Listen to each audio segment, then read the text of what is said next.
ನಿಮ್ಮ ಪಾತ್ರದ ಬಗ್ಗೆ ನೀವು ಎಲ್ಲ ಅವ್ರು ಹೇಳಿದ ಡೈರೆಕ್ಟರ್ ಹೇಳಿದ್ದೆಲ್ಲ ಹಂಗೆ ಒಪ್ಕೊಂಡ್ರ?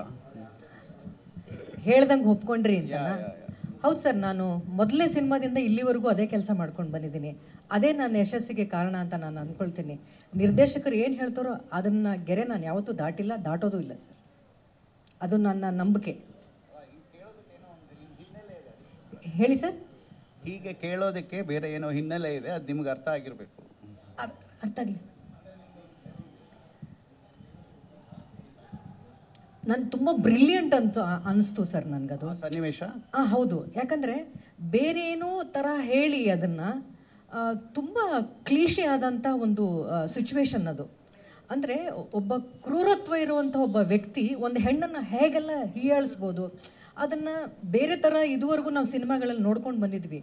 ಆದರೆ ಅಷ್ಟು ಸೂಕ್ಷ್ಮವಾಗಿ ಹೆಣ್ತನನ್ನ ಪ್ರಶ್ನೆ ಮಾಡುವಂಥ, ಆಕೆಯನ್ನು ಅವಮಾನಿಸುವಂಥ ಒಂದು ಬ್ರಿಲಿಯಂಟ್ ಸೀನ್ ಆಗಿ ನನಗದು ಕಾಣ್ತು. ಅಂದರೆ ಆ ಎರಡು ವರ್ಗಗಳು ಹೆಂಗೆ ನೋಡ್ಕೊಳ್ತಾ ಇದ್ವು ಆಗಿನ ಕಾಲದಲ್ಲಿ ಅಂತ ಅದನ್ನು ತುಂಬ ಬ್ರಿಲಿಯಂಟಾಗಿ ಸೀನ್ನ ಬರ್ಕೊಂಡು ಬಂದರು ನಿರ್ದೇಶಕರು ಅಂತ ನನಗನ್ನಿಸ್ತು. ಒಬ್ಬ ಕಲಾವಿದೆಯಾಗಿ ನಮಗೆ ತುಂಬ ಚಾಲೆಂಜಿಂಗ್ ಅನ್ನಿಸ್ತು.